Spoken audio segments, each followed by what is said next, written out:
मराठा आरक्षणाच्या मुद्द्यावर आंदोलक मनोज जरांगे पुन्हा एकदा आक्रमक आहेत. येत्या 30 मे पासून पुन्हा उपोषणाला बसणार असा इशाराच जरांगेंनी दिलाय. अंदरवली सराटी या ठिकाणी आयोजित बैठकीनंतर माध्यमांशी संवाद साधताना त्यांनी सरकारवर टीका सुद्धा केली आहे.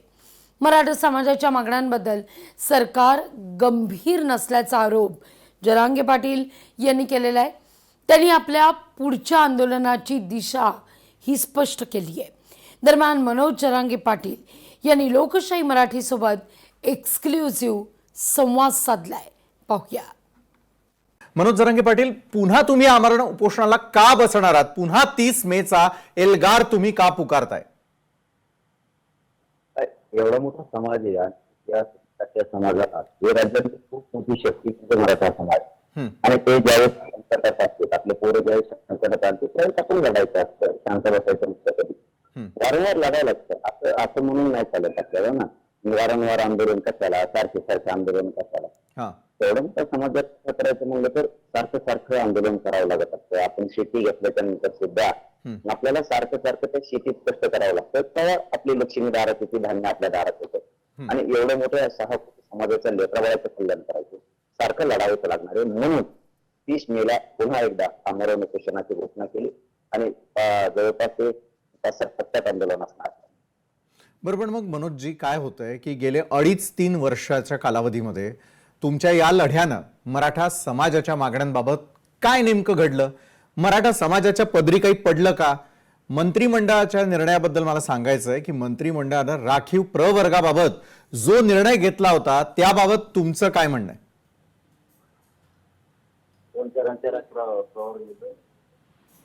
मंत्रिमंडळानं मागच्या वेळेला राखीव प्रवर्गाबाबत जो निर्णय घेतलेला होता त्याबाबत तुमचं काय मत आहे? आणि तुमच्या म्हणजे मराठा समाजाच्या पदरी काय पडलं? मराठा समाजाच्या पदरी पडलं नसतं तर एवढ्या समाजाने एका जागेवर राहिला कधीच न मिळणार. आमचं बघा 70 वर्षापासूनचा हा आरक्षणाचा संघर्ष आहे. त्याच्यात 42 वर्ष लढाई चालली, सारखी खूप लढाई ताकदीनं माझ्या समाजाने लढली. नाही मिळालं. आज 18 लाख नोंदी मिळाल्या. ती गोष्ट नाहीये खरंच. मला काय म्हणायचं, तुम्हाला देव बाकीच्या मोजत आणि माझ्या समाजाला कळालं, रिझल्ट दिलाय, तो जागेवर रिझल्ट दिलाय. त्यामुळे समाजाला फसवत नाही, खोटं बोलत नाही समाज. माझ्या विरोधात किती संख्या झाली खोटं बोलणार असली तरी समाजाने ओळ केलं, येण्याच्या लेकराबाळांचं केलंच कल्याण. त्यामुळे समाजात 15-18 लाख नोंदी पडल्या.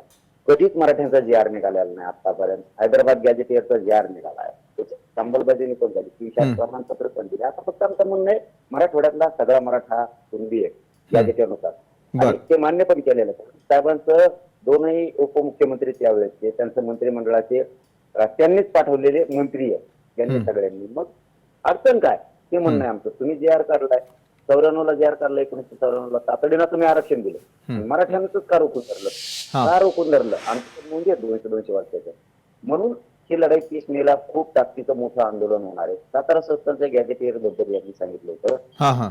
आम्ही 1 महिन्याचाच वेळ द्या, फक्त 8 महिने वेळ दिला. काय शांत बसायचं मी? मला काय करायचं सरकारशी, या मंत्र्याशी संबंध ठेवून मित्र? मला माझ्या समाजाशी निष्ठेनं राहायचं. या समाजाशी मला मरेपर्यंत गद्दारी करायची नाही, बेमानी करायची नाहीये. म्हणून मी लढणार आणि त्यांच्याच लेकराबाळाच्या हितासाठी लढतोय समाजाच्या. त्यामुळे ते ताकदीनं येतात.